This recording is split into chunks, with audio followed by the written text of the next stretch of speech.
ना, ये जो है ना, अ,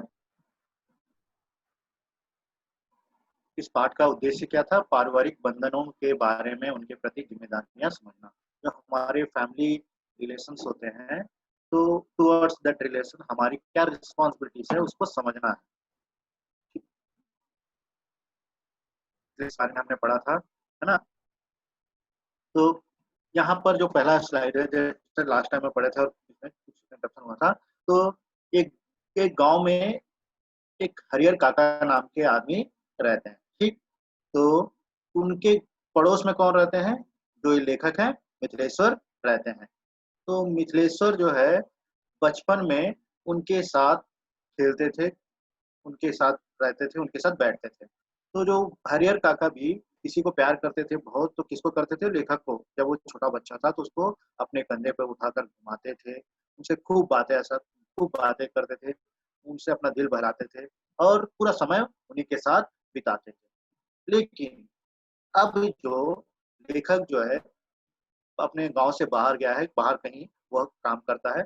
लेकिन गाँव आने के बाद वो किससे मिलने गया था? हरिहर काका से मिलने गया। तो जब पहले दिन मिलने गया, तो हरिहर काका ने उनसे कुछ बात नहीं किया, चुपचाप था। लेखक आ गए, फिर दूसरे दिन भी गया, फिर लेखक उनके साथ बैठे थे, कुछ नहीं बोले। तो तबीयत के बारे में पूछा तो जस्ट उन्होंने उठाया, अपना मुँह उठाया और देखा, फिर मुँह झुका दिया। ठीक, यहाँ तक हम लोग पढ़ा था। तो उस हरिहर काका के बारे में, इस कहानी में जाने से पहले हरिहर काका और उस हरिहर उसके गाँव के बारे में हमें जानना ज़रूरी था, बताया गया था। तो हरिहर काका के कितने भाई थे? हरिहर काका को मिलाकर कुल 4 भाई थे। तो हरिहर काका का नंबर कितना था? उसका नंबर कितना था? याद है तो आंसर देते रहो। हरिहर काका का नंबर दूसरा था ना? अनम्यूट अनम्यूट करो और आंसर देते रहो, जो मैं छोटे-छोटे क्वेश्चन पूछूँ, तभी ये जो है ना कॉन्सेप्ट माइंड में रहेगा। नहीं तो फिर ये भूलते रह जाओगे। है ना? तो जो हरिहर काका का जो गाँव है, वो गाँव कहाँ पर था? बिहार में आरा कसबाई के पास। हाँ, कसबाई डिजिट शहर आरा के किलोमीटर दूर में था। उस गाँव में कुल कितनी आबादी थी? 3000 के आसपास आबादी थी, है ना? तो इस गाँव के कुछ मतलब जो विशेष स्थान है वो 3 थे। क्या है? एक पश्चिम में जो है बड़ा-सा तालाब था और मध्य में जो है उस गाँव के बीचों-बीच क्या है? एक पुराना वृक्ष है और गाँव के पूरब में एक ठाकुर जी का मंदिर है। और इस ठाकुरबाड़ी की जो स्थापना कब हुई ठीक-ठीक इसको कोई किसी को याद नहीं था। लेकिन माना क्या जाता था कि कोई कहीं से कोई एक साधु आया था, वहाँ पर रहने लगा और एक झोपड़ी बनाया, माँग लेता था और खा लेता था और वहाँ पर एक मंदिर में पूजा करते रहता था। इसके बाद वो साधु जो है, साधु की मृत्यु हो गई, लेकिन धीरे-धीरे जो है वो जो उसका जो बनाया गया मंदिर है वो बढ़ता गया। मतलब लोगों ने उसको स्थापना करके बड़ा बनाना स्टार्ट किया। अब लोगों का वहाँ पर एक विश्वास बैठ गया था कि उस मंदिर में जाकर कोई भी मन्नत माँगता है तो पूरी होती है। तो उस मन्नत को पूरी होने के बाद वहाँ पर वो अपना कुछ न कुछ दान करता है, देता है। ठीक, यहाँ तक हम लोगों ने पढ़ा था। तो उसके बाद ठाकुरबाड़ी का काम लोगों के अंदर ठाकुर जी के प्रति भक्ति पैदा करना था। जो ठाकुरबाड़ी की जो एक संस्था जो बनी थी, है ना? एक ऑर्गनाइज़ेशन बना था। उस ऑर्गनाइज़ेशन में कुछ लोग थे, उन लोगों का जो काम था क्या कि लोगों में एक भक्ति भावना पैदा करना था और धर्म से विमुख हो रहे लोगों को रास्ते पर लाना था। तो लोग जो है, वहाँ जो साधु-संत होते थे, वो भजन कीर्तन करते थे और ये सब काम करते थे। लेकिन ये सब जो काम है, लेखक को बिल्कुल पसंद नहीं था। लेखक को बिल्कुल पसंद नहीं था। क्यों लेखक को बिल्कुल पसंद नहीं था? क्योंकि वो काम-धंधा तो कुछ करते नहीं थे, है ना? लेकिन इस तरह की चीज़ें जो है वो करते थे। वहाँ पर जो है हर जगह पर जो है ठाकुरबाड़ी में मतलब उस मंदिर के नाम में कुछ न कुछ देना ज़रूरी होता था। जैसे कि किसान अगर फसल उगाता है और फसल जब वो ढेरी लगती है तो ढेर लगने का उसको में पहला कुछ भाग निकाल कर उसको ठाकुरबाड़ी में देना पड़ता था।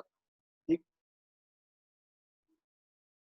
तो हरिहर काका जो हैं 4 भाई थे, चारों की शादी हो गई थी। उसमें से जो बड़े भाई हैं और उसके जो छोटे भाई हैं, उसके जो लड़के हैं वो भी बड़े हो गए, उनकी भी शादी हो गई, है ना? उनमें से एक भाई जो है बाहर गया कहीं शहर में, वो क्लर्क का काम भी करता था। इन चारों भाई में हरिहर काका नंबर दूसरा था, दूसरे नंबर का था, और उनकी जो है अपनी कोई औलाद नहीं थी, कोई उनका बच्चा नहीं था। हाँ, लेकिन उन्होंने 2 बार शादी की थी और दोनों पत्नियां जो हैं स्वर्ग सिधार गई, मतलब उनकी मृत्यु हो गई।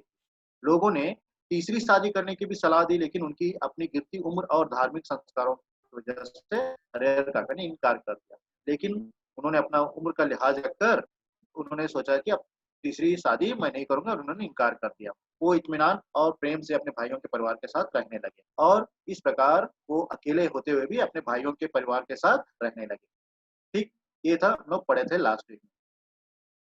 ठीक है, तो हरिहर काका कौन थे? हरिहर काका कौन है? किसके पड़ोसी हैं? लेखक के हरिहर काका लेखक के पड़ोसी पड़ोसी है। हाँ। लेखक के बचपन में हरिहर काका से उनका कैसा संबंध था?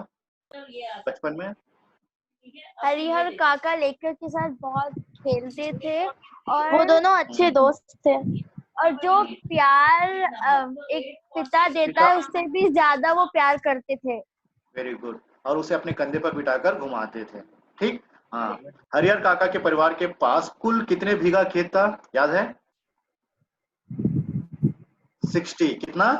60 बीघा खेत था, है ना? और तो हरिहर काका के परिवार में कुल कितना बीघा खेत था? 60 बीघा खेत। बीघा माने एक मेजरमेंट है ना, उस समय जैसे हम लोग इस समय एकड़ मानते हैं, हेक्टेयर जैसा मानते हैं ना, उस समय बीघा। तो जो 60 बीघा खेत था हरिहर काका में, है ना, परिवार में, मतलब उनके कितने भाई थे हरिहर काका के? 3 भाई। पूरे हरिहर काका को मिलाकर कितने भाई थे? 4। हरिहर काका को मिलाकर 4 भाई हैं, तो चारों के नाम पर अगर कितना बीघा खेत है? 60 बीघा खेत है। तो यहाँ पर एक मैथ्स में पूछ रहा हूँ, कौन जल्दी फास्ट आंसर देगा? तो 15। Very good. तो एक भाई के हाथ में कितना आएगा? 15। ठीक है, तो इसी 15 के लिए क्या होता है कहानी में आगे देखते हैं। तो गांव में ठाकुरबाड़ी की स्थापना किसने की? सर, लोगों का मानना था कि बहुत साल पहले एक ठाकुर आता जिससे साधु एक साधु आया था जिसने मंदिर की स्थापना की, और वहाँ पर वो पूजा करता था, और ऐसे ही ठाकुरबाड़ी की शुरुआत हो गई, स्थापना हो गई। ठीक, वेरी गुड।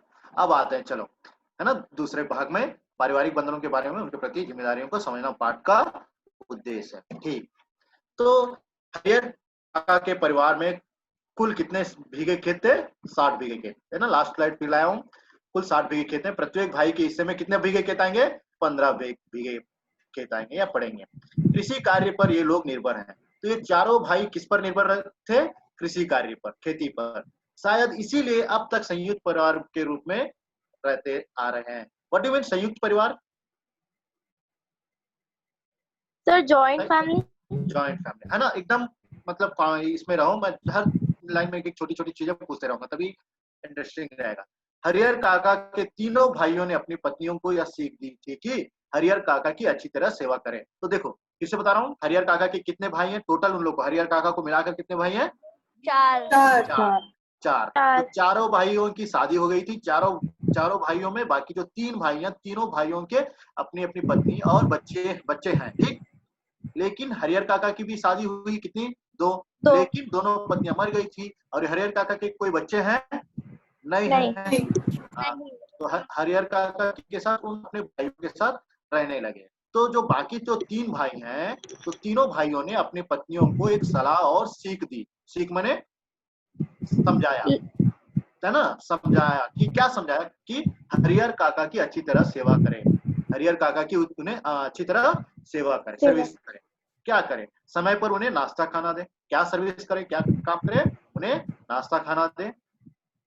किसी बात की तकलीफ ना होने दें, और कोई तकलीफ होने ना दें।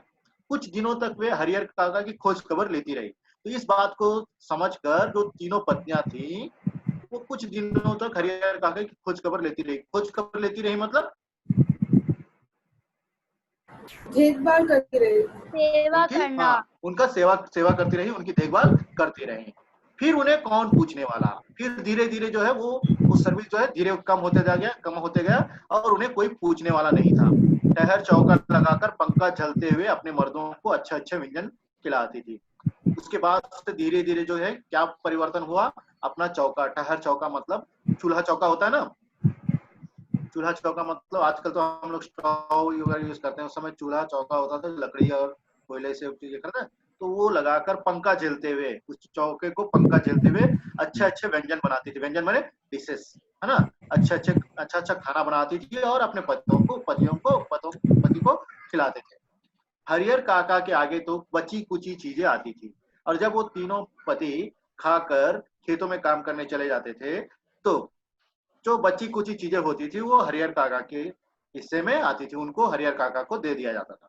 कभी कभी तो हरिहर काका को रूखा सूखा खाकर ही संतोष करना पड़ता था, और कभी कभी ऐसी नौबत आती थी कि हरिहर काका को रूखा सूखा ही खाकर संतोष करना पड़ता था, है ना, मतलब जो बचा कुचा ही खाकर उन्हें सुख होना पड़ता था।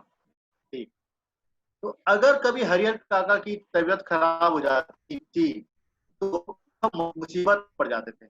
अब देखो पहले जो है वो भाइयों की जो पत्नियां थी वो कुछ दिन तक देखभाल करती रही, उसके बाद अचानक वो धीरे धीरे वो देखभाल करना छोड़ दी। अब जो खाना भी है क्या है, कुछ जो खाना है देते थे टाइम टू, कभी भी नहीं देती है। तो कभी मान लो हरिहर काका की तबीयत खराब हो जाती तो किस परिस्थिति में पड़ जाते थे, तब वो बहुत मुसीबत में पड़ जाते थे। क्यों? क्योंकि उनकी देखभाल करने वाला कोई नहीं होता था। इतने बड़े परिवार के रहते हुए भी कोई उन्हें पानी देने वाला तक नहीं था। यहाँ पानी देने वाला तक मतलब कोई उनकी सेवा करने वाला नहीं था। कोई उनकी सेवा करने वाला नहीं था, कोई उनकी मदद करने वाला नहीं था। सभी अपने कामों में मशगूल, मशगूल मने बिजी, मशगूल मने बिजी, सभी अपने अपने कामों में बिजी रहते थे। बच्चे या तो पढ़ लिख रहे होते हैं या दमा चौकड़ी बजाते हैं, और जो बच्चे क्या करते थे, पढ़ते लिखते या फिर दमा चौकड़ी खेलते थे, हल्ला मचाते थे। मर्द खेतों पर गए रहते थे, जो दो मर्द थे, तीनों पति थे, वो खेतों पर जाते थे, काम करते थे। औरतें हाल पूछने भी नहीं आती थी, जो औरतें घर में थी, जो 3 पत्नियां थी, वो कभी इनका हाल पूछती थी।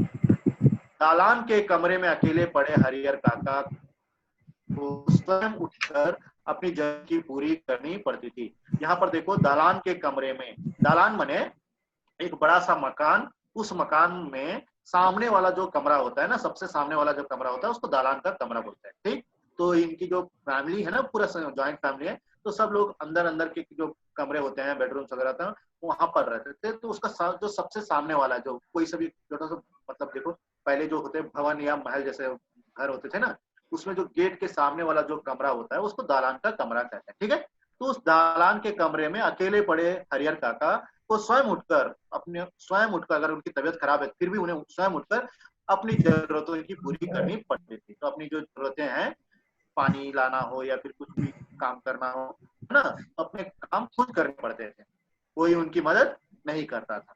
ठीक, ऐसे वक्त अपनी पत्नियों को याद कर करके हरिहर काका की आंखें भर जाती थी। तो उस वक्त में जब उनको किसी की सहारे की जरूरत होती थी, किसी की मदद की जरूरत होती और कोई उनकी मदद करने नहीं आता था, तब उनको अपनी पत्नियां याद आती थी। उनमें से कोई भी एक रहती तो शायद उनको आज ये दिन देखने ना पड़ते, कोई ना कोई ना एक पत्नी भी रहती तो शायद उनकी मदद करती रहती।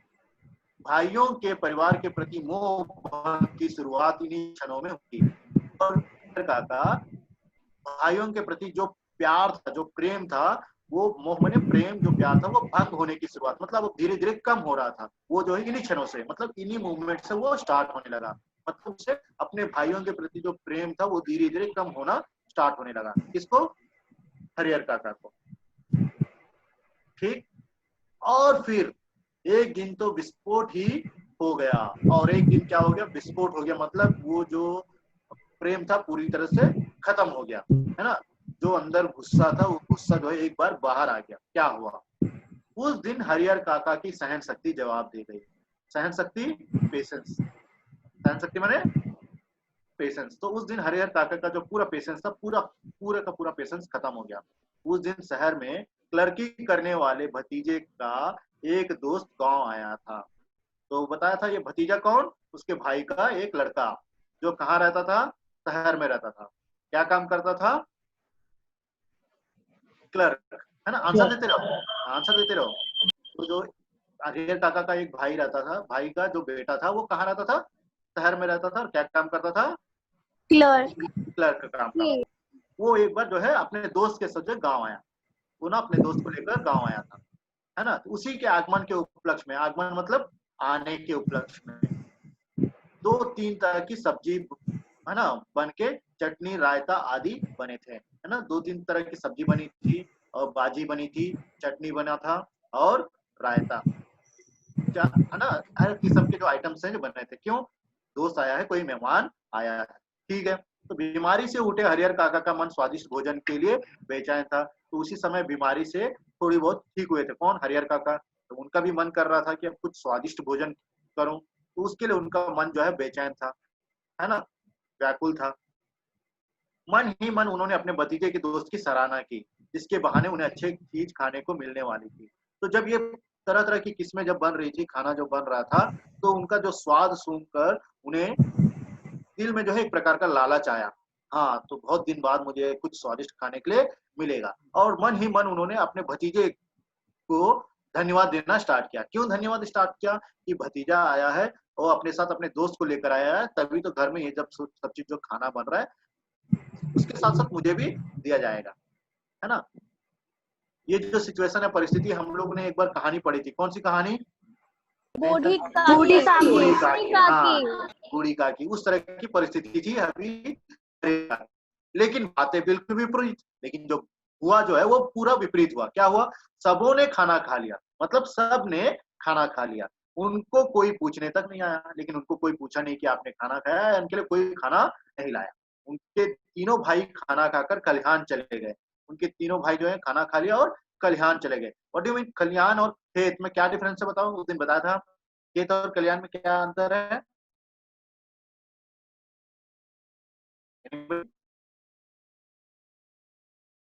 खेत जहाँ पर क्या होता है, फसल उगता है ना। तो जो फसल को काटने के बाद जहाँ पर स्टोर किया जाता है और उसमें से अनाज को अलग किया जाता है ना, उसको क्या कहते हैं? खलिहान। तो क्या कहते हैं? खलिहान, ठीक। दवनी हो रही थी, ये दवनी जो है उस क्रिया को कहते हैं। किस क्रिया को? जिसमें धवनी माने एक प्रकार का कूटना। तो जो उस समय, जो प्राचीन समय की बात है, तो बैलों में जो है बड़ा सा एक बांध कर बैलों को क्या है उस अनाज के ऊपर चलाया जाता था, जिसमें जो है अनाज जो है नीचे घास से अलग होता था, मतलब कूटना, है ना। तो धवनी हो रही थी, तो अनाज जो है अलग किया जा रहा था, अनाज का ढेरा लगाया जा रहा था। तो वे इस बात के प्रति निश्चिंत थे कि हरिहर काका को तो पहले ही खिला दिया गया होगा। तो जो भाई हैं आते थे, खाना खा लेते थे और फिर चले जाते थे, क्योंकि उनको खेतों में बहुत काम करना पड़ता था। और वे सोचते थे कि हम लोगों ने पत्नियों को तो बता दिया है कि उनकी सेवा करें, तो वो लोग करते होंगे और उनको खाना खिला दिया जाता होगा। इसी कारण कभी भी उन्होंने हरिहर काका को पूछा भी नहीं कि आपने खाया है या नहीं खाया। ठीक। अंत में हरिहर काका ने स्वयं दालान के कमरे से निकलकर हवेली में प्रवेश किया। जो है उनसे अब पेशेंस नहीं रहा गया, और वो जो है दालान के कमरे से, दालान का कमरा मैंने बताया ना, जो बिल्कुल बाहर एक गेट के पास जो कमरा हो उसमें रहते थे, तो उससे निकलकर हवेली में प्रवेश किया, जो उनकी हवेली थी, है ना, जो सब जहां पर अंदर सब महल में जो है, महल जैसे वहां पर सब लोग रहते थे, तो उसके अंदर गए। तब उनके छोटे भाई की पत्नी ने रूखा सूखा खाना लाकर उनके सामने परोस दिया। तो जब जैसे अंदर गए तो उनकी जो छोटे भाई की पत्नी थी वो सोची कि खाना के लिए आए हैं, तो कुछ रूखा सूखा जो बचा हुआ था वो लाकर उनके सामने डाल दिया। तो उसमें भात और कुछ अचार था। बस हरिहर काका के बदन में से तो जैसे आग लग गई। जैसे उन्होंने कुछ भात और अचार को देखा तो उनके शरीर में आग लग गई, मतलब उन्हें बहुत गुस्सा आ गया और उन्होंने थाली उठाकर बीच आंगन में फेंक दिया, और जहां वो बैठे थे वहां से वो थाली उठाकर पूरे आंगन में फेंक दिया। झन की तेज आवाज के साथ आंगन में थाली गिरी, और जो थाली है आंगन में जाकर झन से आवाज करती हुई वहां पर जाकर गिरी। भात बिखर गया। भात मने राइस, चावल जो है, पका हुआ चावल को भात कहते हैं, कच्चा हुआ जो है चावल होता है ना। तो भात बिखर गया। विभिन्न घरों में बैठी लड़कियां बहुएं सब एक साथ बाहर निकल आई। जैसे थाली की आवाज आई आंगन में, तो जो पड़ोस में जो है लड़कियां और औरतें जो बैठी रहती ना, वो सब बाहर आ गई कि क्या हुआ क्या हुआ। हरिहर काका गरजते हुए हवेली से दालान की ओर चल पड़े, और हरिहर काका जो है गुस्से में गरजते हुए हवेली के अंदर से निकलकर अपने दालान की ओर चल पड़े। क्या गरज रहे थे, क्या चिल्ला रहे थे? समझ रही हो कि मुफ्त में खिलाती हो तो अपने मन से यह बात निकाल देना। मेरे हिस्से के खेत की पैदावार इसी घर में आती है, उसमें तो मैं 2-4 नौकर रख लूं, आराम से खाऊं, है ना। तो वो क्या चिल्ला रहे थे कि तुम लोग क्या समझ रहे हो कि मुझे मुफ्त में खिला रहे हो? अगर मेरे हिस्से का जो जो दान है, जो पैदावार है, वो इसी घर में आती है, तो उस जो पैदावार को अगर मैं ले लूं तो उसमें से 2-4 नौकर रख लूं। बात सही है कि कुल कितना बीघा उनके पास खेत है? 15 बीघा बीघा। खेत है। 15 हाँ, तो बीघा। पूरा परिवार में 60 बीघा है, तो प्रत्येक के में 15 बीघा खेत आएगा। तो 15 बीघा खेत जो है इनके हैं, हरिहर काका के हैं। तो मान लो 15 बीघा खेत में कितना अनाज आता होगा, है ना।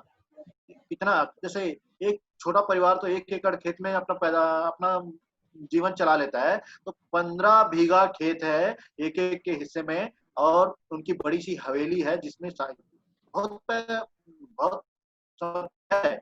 लेकिन उन संपत्ति के रहते हुए भी हरिहर काका को जो परिस्थिति है, वो कैसी परिस्थिति के साथ गुजरना पड़ रहा है, ये सोच सकते हो कि उनके जो हिस्से का जो पूरा पैदावार आते हैं वो घर में आता है, लेकिन उनके कोई अपना, अपनी पत्नी, अपने बच्चे ना होने के कारण उनको कैसी परिस्थिति से गुजरना पड़ रहा है। क्योंकि जो जो बाकी जो रिलेटिव है उनके ही सगे संबंधी हैं, लेकिन आज उनको वो पूछ भी नहीं रहे हैं। अगर यही वो 15 बीघा खेत लेकर अलग हो जाते, तो उसमें से वो अपने लिए 2-4 नौकर रखकर आराम से जिंदगी जी सकते थे। लेकिन वहां उनकी उनकी जो प्रथा है, उनका जो सिस्टम है कि वो एक जॉइंट फैमिली में रहना चाहते थे, एक गुड फैमिली में रहना चाहते थे, संयुक्त परिवार में रहना चाहते थे। इसी कारण वो अलग नहीं हो पाए हैं, और इसके कारण उन्हें आज ऐसा दिन देखना पड़ रहा है। ठीक, तो मुझे किसी भी चीज की कमी नहीं होगी। मैं अनाथ और बेसहारा नहीं हूँ, मैं कोई अनाथ और बेसहारा नहीं हूँ, मैं कोई अकेला या फिर बेसहारा, मेरे पास कुछ नहीं है, ऐसा कुछ नहीं है। मेरे धन पर तो तुम सब मौज कर रही हो, जो मेरे हिस्से का जो संपत्ति आ रही है, धन आ रहा है, उस पर तुम सब मौज कर रही हो कि अब मैं तुम सबको बताऊंगा आदि। तो गुस्सा हो गए, गुस्सा होकर अब मैं तुम लोग को बताता हूँ करके वहां से चिल्लाते हुए बाहर आ गए अपने दलान के कमरे में। ठीक, तो हरिहर काका जिस वक्त यह सब बोल रहे थे, उस वक्त ठाकुर बाड़ी के पुजारी जी उनके दालान पर ही विराजमान थे। तो जब हरिहर काका ये सब बोल रहे थे, कह रहे थे, और इनके घर में जो ये सब झगड़ा हो रहा था, उस समय दालान के एक, जैसा सीढ़ियां होती है ना, स्टेप्स होती है ना, उस स्टेप्स पर महंत पहले से आकर बैठा हुआ था। ठाकुर बाड़ी का एक जो पुजारी था वो पहले से आकर बैठा हुआ था। तो ठाकुर बाड़ी के जो पुजारियों का काम क्या था कि वो कभी कभी जो है घर घर जाते थे, कुछ जो है मतलब वार्षिक हुमाद या कोई त्योहार उहार के लिए जो है घर घर से जो है कुछ अनाज, कुछ तेल, घी आदि कलेक्ट करते थे। तो वो उसी चीज के लिए वहां पर आया हुआ था। तो जब आया हुआ है, जब ये कार्यक्रम चल रहा है, जो ये झगड़ा उगड़ा हो रहा है, तो वो आराम से वहां पर स्टेप्स पर बैठकर ये सब सुन रहा था और देख रहा था। कौन? उस ठाकुर बाड़ी का पुजारी। तो वो वहां पर विराजमान थे, विराजमान थे मतलब बैठे थे। वार्षिक हुमाद के लिए, हुमाद माने पर्व या त्योहार के लिए, वह घी और शकील लेने आया था। तो सबके घर से कुछ कुछ घी और शकील जो चीजें हैं, शकील माने जो पूजा की जो चीजें होती है, वो लेने आया था। लौट कर उन्होंने महंत जी को विस्तार के साथ सारी बात बताई। अब जब वो ठाकुर बाड़ी पहुंचा तो सबसे पहले महंत के पास गया। कौन है महंत?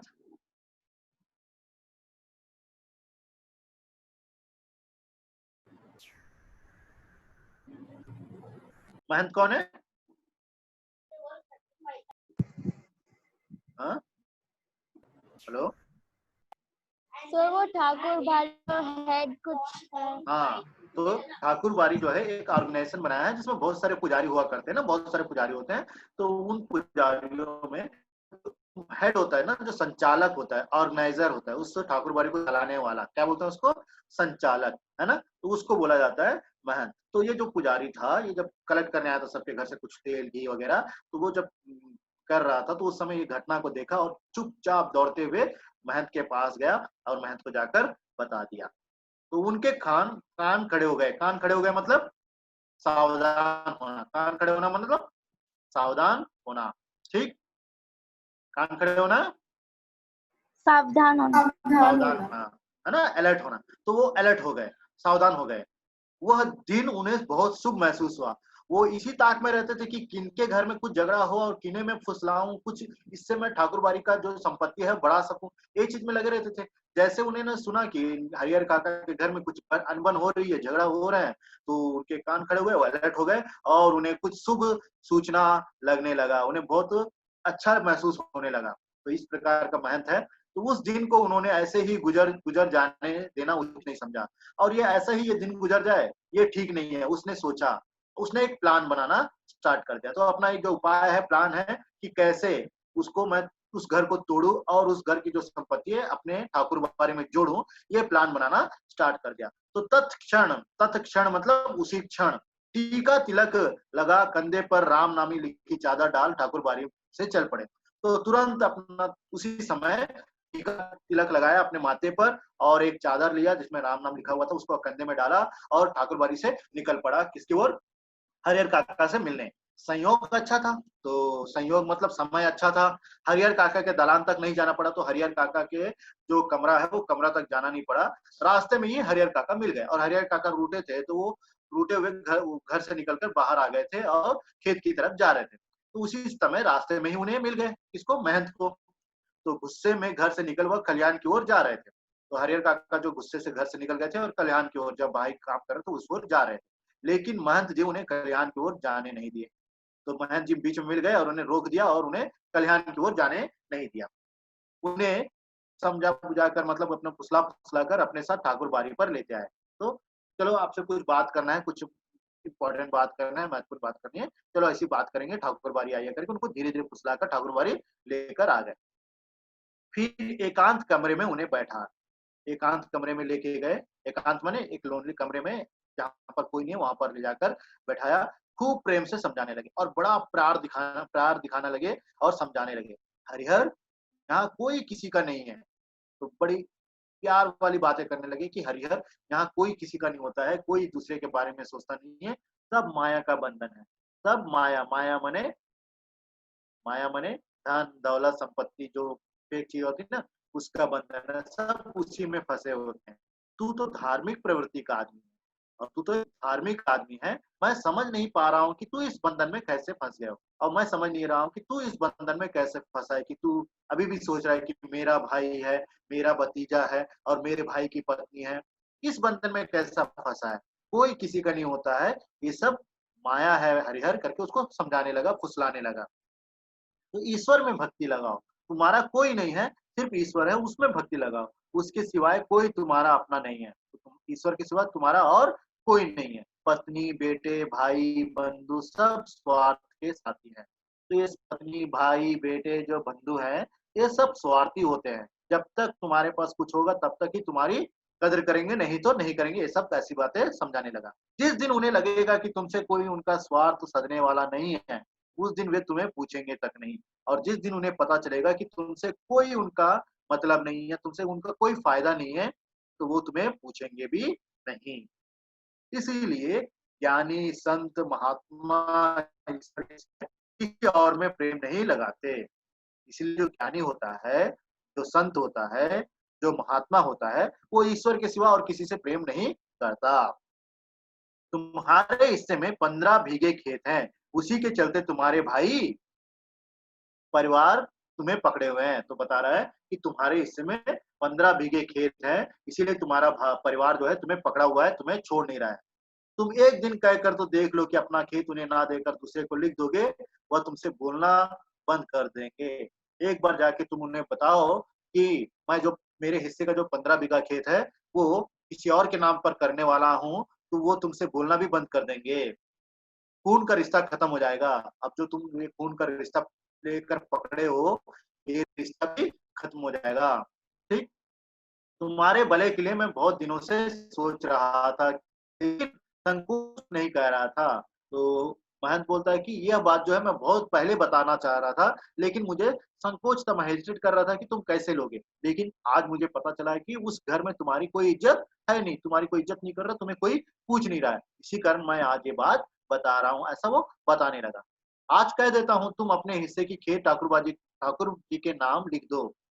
अब आ गया सीधी सीधी बात पर, आज कह देता हूँ, ठीक है? तो मैं आज एक अच्छी बात बताने वाला हूँ कि तो तुम्हारे हिस्से की जो 15 बीघा खेत है, वो इस ठाकुर बाड़ी के नाम कर दो, इस ऑर्गेनाइजेशन या संस्था के नाम पर लिख दो, सीधे वैकुंठ को प्राप्त करोगे। अब जब तुम इतना पुण्य का काम करोगे, क्योंकि पुण्य का काम है कि ठाकुर बाड़ी को दे रहे हो, तो तुम्हें मतलब स्वर्ग मिलेगा, तीनों लोक में तुम्हारी कीर्ति जगमगा उठेगी और तीनों लोक में मतलब यहाँ पर स्वर्ग में कहीं पर भी तुम्हारा जो नाम है फेमस हो जाएगा, है ना? जब तक चाँद सूरज रहेंगे तब तक लोग तुम्हें याद करेंगे और जब तक ये चाँद सूरज रहेंगे तब तक लोग याद करेंगे। लोग बोलेंगे कि ये जो हरिहर था वो अपना पूरा ज़मीन जो है ठाकुर बाड़ी के नाम कर दिया है। ये आपके ये नाम रहेगा तुम्हारा। ठाकुर जी के नाम पर ज़मीन लिख देना तुम्हारे जीवन का महादान होगा और इस ठाकुर बाड़ी के नाम पर तुम अगर तुम्हारा ज़मीन लिख दोगे, तो तुम्हारे लिए यह महादान होगा। इससे बड़ा दान नहीं होगा, करके उसे फुसलाने लगा। साधु संत तुम्हारे पाँव पखारेंगे और यहाँ पर जो साधु संत है वो तुम्हारे पाँव पखारेंगे मतलब तुम्हारी सेवा करेंगे। पाँव पखारना मतलब सेवा करना। पाँव पखारना मतलब सेवा करना। सेवा कर सेवा करना। तो ये जो साधु संत है तुम्हारी सेवा करेंगे। सभी तुम्हारा यशोगान करेंगे। यशोगान माने प्रशंसा करेंगे, प्रेज़ करेंगे। तुम्हारा यह जीवन सार्थक हो जाएगा और जो तुम्हारा जो जीवन है सार्थक मतलब धन्य हो जाएगा, है ना? सही हो जाएगा। अपनी शेष ज़िंदगी तुम इस ठाकुर बाड़ी में जो तुम्हारी जो रिमेनिंग लाइफ़ है, जो बाकी ज़िंदगी है, वो इस ठाकुर बाड़ी में गुज़ारना। तुम अब अभी की अभी अपनी जो जायदाद है, इस ठाकुर ठाकुर बाड़ी में आ जाओ और यहाँ पर सब साधु संत जो है तुम्हारी सेवा करेंगे और आराम से इस बाकी जो ज़िंदगी है, इस ठाकुर बाड़ी में तुम गुज़ारना। तुम्हें किसी चीज़ की कमी नहीं होगी और तुम्हें किसी चीज़ की कमी होने नहीं दूँगा। यहाँ पर सब लोग तुम्हारी सेवा करेंगे। एक माँगोगे तो 4 हाज़िर की जाएँगे। अगर तुम कोई एक की माँग करोगे तो 4 दिया जाएगा। हम तुम्हें सिर आँखों पर उठाकर रखेंगे। सिर आँखों पर मतलब बहुत प्यार से देखेंगे। सिर आँखों पर उठाकर रखना, बहुत प्यार से देखना। ठाकुर जी के साथ-साथ तुम्हारी आरती भी लगाएँगे और रोज़ जो ठाकुर मतलब वो जो भगवान की आरती लगाते हैं, उसके साथ-साथ तुम्हारी भी आरती भी लगाएँगे, तुम्हारी भी प्रशंसा करेंगे। भाई का परिवार तुम्हारे लिए कुछ नहीं करेगा, लेकिन जब तुम अभी भाई के परिवार के साथ रहते हो, वो भाई का परिवार तुम्हारे लिए कुछ नहीं करता है। पता नहीं पूर्व जन्म में तुमने कौन-सा पाप किया था कि तुम्हारी दोनों पत्नियाँ अकाल मृत्यु को प्राप्त हुई। अब पता नहीं तुमने पूर्व जन्म में कौन-सा पाप किया कि तुम्हारी जो 2-2 पत्नियाँ थी, दोनों की मृत्यु हो गई और तुमने औलाद का मुँह तक नहीं देखा और तुम्हारी कोई औलाद भी नहीं हुई। अपना यह जन्म तुम अकारत ना जाने दो। अकारत माने व्यर्थ, वेस्ट, बेकार। तो तुम्हारा ये जन्म हुआ है, ये बेकार मत जाने दो, है ना? इसका कुछ तो कुछ मूल्य चुका दो, कुछ ना कुछ इसको सार्थक बना दो, धन्य बना दो। ईश्वर को 1 वर दोगे तो 10 वर पाओगे। अगर तुम ईश्वर को 1 दोगे तो 10 चीज़ पाओगे। मैं अपने लिए तुमसे माँग नहीं कर रहा हूँ और मैं तुमसे कोई अपने लिए थोड़ी माँग रहा हूँ। तुम्हारा यह लोक और परलोक दोनों बन जाए, इसकी राह मैं तुम्हें बता रहा हूँ। मैं तुम्हारे भलाई के लिए बता रहा हूँ कि तुम्हारा जो यह लोक है, इस लोक में भी तुम्हें सब सुख मिले और परलोक में भी तुम्हें सब सुख मिले, इसीलिए मैं यह बात तुम्हें बता रहा हूँ। इस प्रकार वो फुसला रहा था, बातें बता रहा था। ठीक? तो हरिहर देर तक महंत जी की बातें सुनते रहे। हरिहर जो है बहुत देर तक ये बात सुनता रहा। महंत जी की बातें उनके मन में बैठती जा रही थी और महंत जो बोल रहा था, हरिहर को ऐसा लग रहा था कि ये सब सच बोल रहा है। ठीक ही तो कह रहा है महंत जी, है ना? मन मन के अंदर सोच रहा था कि ठीक ही तो कह रहा है। कौन किसका है? अभी कौन किसका 15 बीघा खेत की फसल भाइयों के परिवार को देता हूँ, तब भी कोई पूछता नहीं है। मैं अपने 15 बीघे खेत की फसल जो है, अपने भाइयों के परिवार को देता हूँ, लेकिन फिर भी कोई पूछता नहीं है, सही ढंग से कोई खाना नहीं देता। अगर कुछ ना दे तब क्या हालत होगी? और इतना देता हूँ, कोई पूछ नहीं रहा है, अगर मैं कुछ नहीं दूँगा, तो मेरी हालत और क्या होगी? उनके जीवन में तो यह स्थिति है, मरने के बाद कौन उन्हें याद करेगा? तो मैं जब जिंदा हूँ मेरी यह स्थिति है, तो कोई मुझे पूछता ही नहीं, तो मरने के बाद मुझे कौन याद करेगा? मरने के बाद तो मुझे उम्मीद ही रखना नहीं चाहिए कि कोई मुझे याद भी करेगा। सीधे-सीधे उनके खेत हड़प लिए जाएँगे। सीधा एक ही होगा जब ये मर जाएँगे तो कोई इनका जो है अंतिम जो क्रियाकर्म है वो भी करने के लिए कोई नहीं सोचेगा, सीधा-सीधा उनके खेत को हड़पने लगेंगे। ठाकुर जी के नाम लिख देंगे तो पुश्तों तक तो लोग याद करेंगे। वो सोचने लगे कि इन्हीं के नाम कर देता हूँ, ठाकुर बाड़ी के नाम लिख देता हूँ, तो लोग तो कम से कम याद करेंगे कि भाई ये जो हरिहर काका था इन्होंने ये ज़मीन ठाकुर बाड़ी के नाम दिया है। अब तक के जीवन में तो ईश्वर के लिए उन्होंने कुछ नहीं किया था और अभी तक के जीवन में हरिहर काका ने ईश्वर के लिए कुछ नहीं किया था। अंतिम समय तो बड़ा पुण्य कमा लें, तो सोच रहा था कि अंतिम समय है, लास्ट समय है, इस समय कुछ पुण्य कमा लेता हूँ। लेकिन यह सोचते हुए भी हरिहर काका मुँह नहीं आ था। अंदर अंदर ये बात सोच रहा था कि जो महंत बोल रहा सही है और मेरे साथ जो घटना घट रही है वो सब सही है, लेकिन उसका मुंह नहीं खुल रहा था कि मैं भाई का परिवार तो अपना ही होता है। वो उसका मतलब अंतरात्मा जो बोल रही थी कि भाई भाई तो भाई होता है, उसका परिवार तो अपना होता है, वो मेरा है। उनको ना देकर ठाकुरबाड़ी को कैसे दे दूं? उनके साथ धोखा और विश्वासघात होगा। अगर मैं अपने भाइयों को अपना खेत नहीं दूंगा तो ठाकुरबाड़ी को दे दूंगा तो मैं उनके साथ धोखा किया हूँ, विश्वास करूंगा। तो फिर उनकी जो अंतरात्मा जो है वो ये रोक रही थी कि भाई कैसा भी हो, जो हमारा परिवार कैसा भी हो, वो हमारा होता है, अपना होता है। ठीक? ठीक, आगे देखते हैं। अपनी बात समाप्त कर महंत जी प्रतिक्रिया जानने के लिए हरिहर काका की ओर देखने लगे। तो कोई डाउट? नहीं सर। नहीं सर।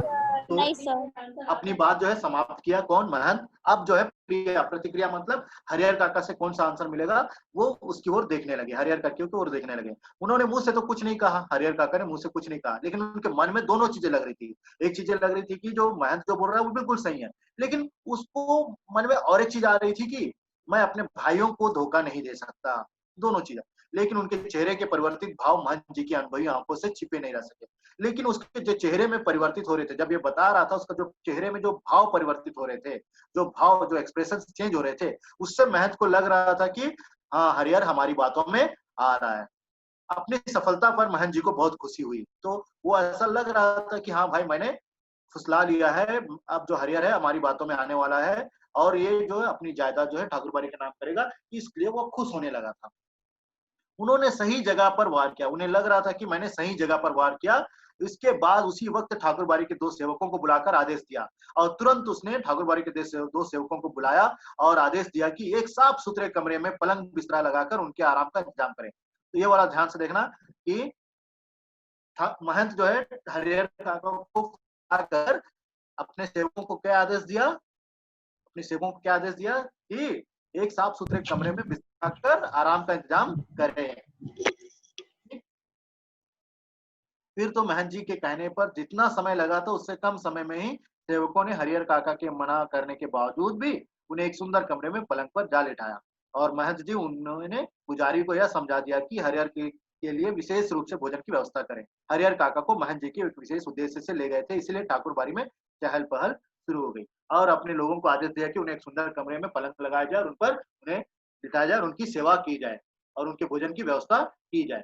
तो जब लोगों को पता चला कि हरिहर काका को ठाकुरबाड़ी लेकर गए हैं, तो लोगों में एक चहल शुरू हो गई कि क्या हुआ है, क्या घटना घटी। इधर शाम को हरिहर काका के भाई जब कल्याण से लौटे, तब उन्हें इस दुर्घटना का पता चला। पहले तो अपनी पत्नियों पर वे खूब बरसे, फिर एक जगह बैठकर चिंतामग्न हो गए। और जब शाम को हरिहर काका के जो भाई हैं कल्याण से लौटे थे, तो पता चला कि हरिहर काका घर में नहीं है, तो कहाँ है? लोगों से पता चला कि वो तो ठाकुरबाड़ी में। तो उन्होंने अपनी पत्नियों को बुलाया, खूब चिल्लाया, गुस्सा हुए। हम लोगों ने पूछा था कि तुम्हें उनकी सेवा करनी है ना? अभी वो उधर चले गए।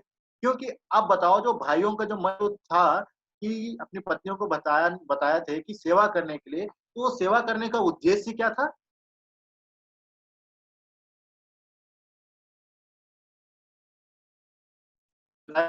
उस सेवा करने का उद्देश्य क्या था? ताकि हरिहर काका अकेला फील नहीं करे। और मेन उद्देश्य अभी भाइयों को उस उद्देश्य से पता चल रहा है कि जो मेन उद्देश्य है कि जो उनके बाद जो 15 बीघा खेत है वो ये तीनों भाइयों में किसी के नाम तो करेंगे या फिर सबके लिए समान बांटेंगे। तो अगर मान लो किसी भाई की पत्नी अगर ज्यादा सेवा करती तो शायद उसके हिस्से में ज्यादा आता, राइट? हाँ सर। हाँ, हाँ तो सर। इस उद्देश्य से उन्होंने अपनी पत्नी, उनकी पत्नियों ने कुछ समझा नहीं है और मिनिमम मतलब वो उस उद्देश्य भी लेकर उन्होंने कुछ सेवा नहीं की। तो अब वो अपने पत्नियों पर खूब बरसे और एक जगह बैठकर चिंतामग्न हो गए, सोचने लगे कि फिर अब हरिहर काका को कैसे घर लाएं। हालांकि गांव के किसी व्यक्ति ने उनसे कुछ नहीं कहा था। महंत जी ने हरिहर काका को क्या क्या समझाया है इसकी भी जानकारी उन्हें नहीं थी और उन्हें बस इतना ही पता था कि वो ठाकुरबाड़ी गए हैं, लेकिन ये नहीं पता था कि महंत जी जो है हरिहर काका को समझा बुझा रहे हैं, अपने चंगुल में फंसा रहे हैं। लेकिन इसके बावजूद उनका मन शंकालु और बेचैन हो गया। लेकिन इसके बावजूद उनके मन में डाउट्स जरूर आ रहे थे क्योंकि उनका भी जो उद्देश्य है एकदम ट्रू लव नहीं था। उनके में भी कुछ शंका मतलब कुछ उद्देश्य था कि उनकी जायदाद के लिए। तो इनके जिसके मन में बैर रहता है वो सब चीज बैर से ही सोचता है ना, सब चीज कपटी सोचता है। तो उनके मन में शंकापन हो रही थी।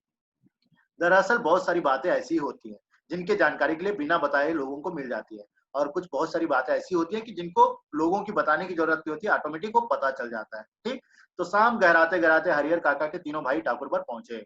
शाम धीरे धीरे शाम हो रही थी तो ठाकुर भाई तीनों भाई जो है ठाकुर बाड़ी पहुंचे। अंधेरा होने वाला था, अभी तक हरिहर काका नहीं आए करके। उन्होंने हरिहर काका को वापस घर चलने के लिए कहा और हरिहर काका के पास गए और घर चलने के लिए कहा। इससे पहले कि हरिहर काका कुछ कहते, महंत जी बीच में आ गए। तो हरिहर काका कुछ बोलते कि चलो ठीक है चलने वाला हूँ, या फिर कुछ अपनी बात बताते कि क्यों चलूं, तुम्हारी पत्नियों ने मेरे साथ कैसा बर्ताव किया, ठीक से खाना नहीं दिया, कुछ बताने ही वाले थे कि महंत जी बीच में आ गए। आज हरिहर को यहीं रहने दो, बीमारी से उठा है, इसका मन अशांत है, ईश्वर के दरबार में रहेगा तो शांति मिलेगा। यह बात महंत बोला। क्या बोला?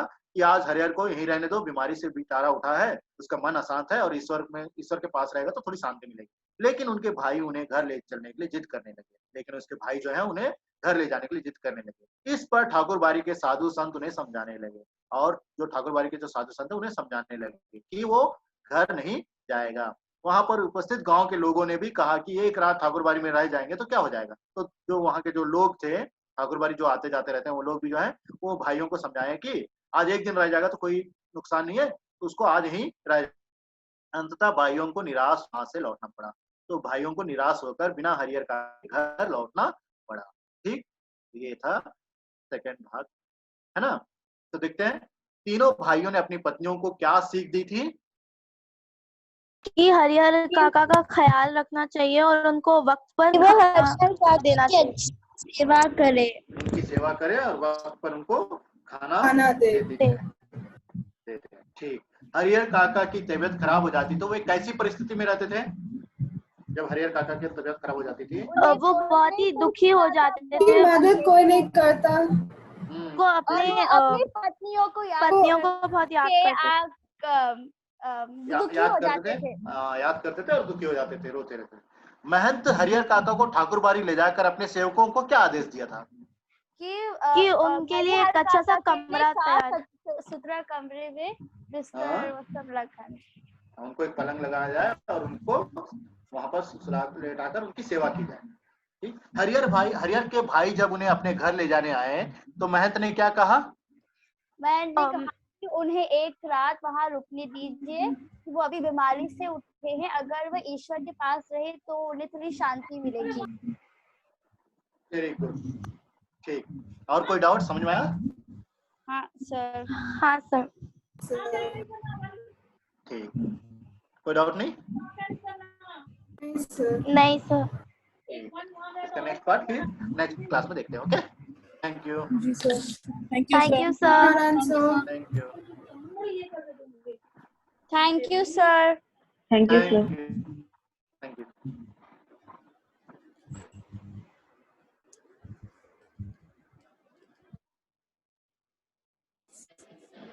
You all can leave meeting. Okay, thank you.